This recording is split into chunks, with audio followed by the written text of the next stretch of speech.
এই ভিখারি বাচ্চা, কি বললি তুই? তুই যে হোটেলে গিয়ে বসিস সেখানে তোর খাবারের বিল হয় 10-15 হাজার টাকা। আরে তুই যে লুঙ্গি গামছা পরে আছিস আর তোর পুরো শরীরটা খুঁজলেও তো মনে হয় না যে 20 টাকা বেরোবে। ও 5 কোটি টাকা, ঠিক আছে। আমার অবস্থায় 10 কোটি টাকা আছে। এখান থেকে আপনার 5 কোটি টাকা নিয়ে আপনি 5 কোটি টাকা আমাকে ফিরিয়ে দিন, কারণ আমার অন্য একটা বিল্ডিং দেখতে যেতে হবে। এই ভিখারি, এনে খাবারটা খেয়ে নে। এই ম্যাডাম, এই আপনি ফকির ভিখারি কাকে বলছেন? হ্যাঁ, আমি এসব খাবার খাই না। আমার যদি খাবার খেতে ইচ্ছা হয় আমি 5 স্টার হোটেলে গিয়ে খাবার খাই। কি বললি তুই? 5 স্টার? আরে তোর মতো ভিখারির মুখে 5 স্টারের কথা মানায় না। একটা রাস্তার ভিখারি, সে কিনা বলছে 5 স্টারে ছাড়া খায় না। বুঝলাম না, একটা সুন্দরী মেয়ে দেখলে আর অমনি ইমপ্রেস করার চেষ্টা শুরু হয়ে গেল। মুখে যা আসছে গড়গড় করে বলে দিচ্ছিস। তুই হয়তো জানিস না তোর মতো ভিখারির 5 স্টার হোটেলের গেটের সামনে যাওয়ারও যোগ্যতা নেই। তোকে দেখেই তো বোঝা যাচ্ছে 3 বেলা ঠিক মতো খেতে পারিস না, আবার যাবে 5 স্টার হোটেলে। তার থেকে বরং আমি যে খাবারটা দিচ্ছি চুপচাপ এটা খেয়ে নে। এই যে ম্যাডাম, আমাকে 5 স্টার হোটেল চেনাতে আসবেন না। আমি খুব ভালো করে চিনি 5 স্টার হোটেল কাকে বলে। তাছাড়া আমি অনেকবার 5 স্টার হোটেলে খেয়েছি। এছাড়াও আমি যদি কোনো হোটেলে গিয়ে বসে সেখানে 10-15 হাজার টাকা বিল হয়, আমাকে উনি 5 স্টার হোটেল চেনাতে এসেছে। দেখুন, আপনার এই খাবার আমি খাবো না।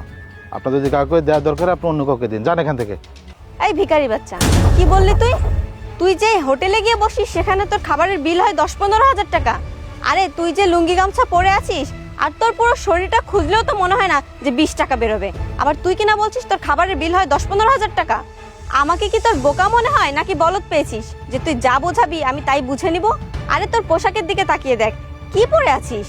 আর জুতাটা দেখ, দেখে তো মনে হচ্ছে 2 বছর ধরে একই জুতা পরে আছিস। নিজের গেঞ্জিটা দেখ, দেখে কি মনে হয় জানিস? ভিখারি। আবার এসব পোশাক পরে তুই আমার সাথে ভাব নিয়ে কথা বলছিস? এই যে ম্যাডাম, আপনি আমার লুঙ্গির কথা বলছেন, আমার গামছার কথা বলছেন, আবার জুতার কথা বলছেন, এমনকি গেঞ্জির কথা বলছেন, কিন্তু একটাবার জানতে চাইলেন না যে আমি এই পোশাকগুলো কেন পরে আছি।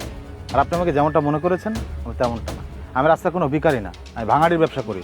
এই ব্যবসা করে আমি মাসে কোটি টাকা ইনকাম করি। আল্লাহর রহমত, আমার গাড়ি বাড়ি টাকা পয়সা কোনো কিছুর অভাব নেই।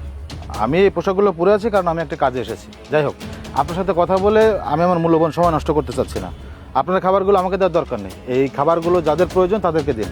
আমি যে আজকে সকালে কার মুখ দেখে ঘুম থেকে উঠেছি আল্লাহই ভালো জানে। তাই তো তোর মতো একটা চাপাবাজের সামনে পড়েছি। করিস তো ভাঙাড়ির ব্যবসা, আবার বড় বড় কথা বলছিস। এই ছোট লোক, তুই কোনোদিনও শুনেছিস যে ভাঙাড়ির ব্যবসা করে কেউ কোটি কোটি টাকা ইনকাম করতে পারে?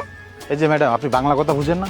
আপনাকে তো বারবার বোঝানোর চেষ্টা করছি যে এইসব খাবার আমি খাই না, তারপরও কেন এখানে দাঁড়িয়ে আমার সাথে ক্যাচাল করছেন? আমি তো আপনাকে বুঝিয়ে বললাম যে এইসব খাবার আমার দরকার নেই। এসব খাবার তাদের দরকার যারা খাবার পায় না। আপনার যদি মানুষের খাবার খাওয়ানোর ইচ্ছা থাকে তাহলে যান না, তাদেরকে খুঁজে খুঁজে খাবারটা দিন। আসলে মানুষ ঠিকই বলে, কুকুরের পেটে ঘি হজম হয় না।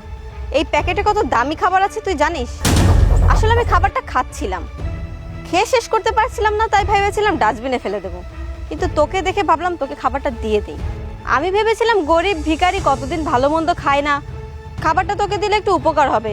আমি এসেছিলাম তোর উপকার করার জন্য, কিন্তু তুই তো দেখছি আমার সাথে ভাব নিয়ে কথা বলছিস। আচ্ছা, আপনার কি মুখে ব্যথা করছে না? আমি তো বারবার আপনাকে বুঝিয়ে বলছি যে আমার সাথে বেশি কথা বলবেন না, কারণ আমি বেশি কথা পছন্দ করি না। আপনাকে বারবার একটা কথা বলার সাথে আপনি কেন শুনছেন না? কেন এখানে দাঁড়িয়ে আমার সাথে ঝামেলা করছেন? দেখুন, আমি এখানে একটা কাজে এসেছি, আমি এখানে একটা বিল্ডিং কিনতে এসেছি। আর এই যে বস্তার ভিতরে টাকা আছে। আসলে যার কাছ থেকে বিল্ডিংটা কিনবো অনেকক্ষণ ধরে দাঁড়িয়ে আছে, আশেপাশে খুঁজছি কিন্তু তাকে খুঁজে পাচ্ছি না। কি বললি তুই? বিল্ডিং কিনবি? এই তুই কি দিনে দুপুরে উল্টাপাল্টা কিছু খেয়ে এসেছিস নাকি? একটু আগে বলছিলি 5 স্টার হোটেলে ছাড়া খাস না, এখন আবার 5 স্টারের থেকে বড় বিল্ডিং এ চলে গেছিস। তোর কি মাথা ঠিক আছে? বিল্ডিং কি কোনো খেলার জিনিস যে তোর মন চাইলো আর তুই 5 টাকা দিয়ে কিনলি, কিনে খেললি, আবার মন চাইলো না ফেলে দিয়ে চলে গেলি?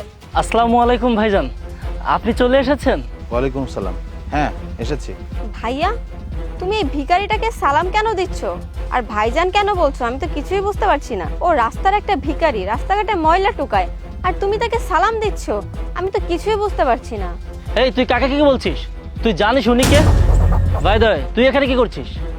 ভাইয়া, আমি এখানে কেন এসেছি সেটা আমি তোমাকে পরে বলছি। তার আগে তুমি বলো, তুমি কেন এই টোকাইটাকে, এই ভিখারিটাকে সালাম দিচ্ছ, ভাইজান বলছো? মিথিলা, মুখ সামলে কথা বল। তুই কাকে কি বলছিস?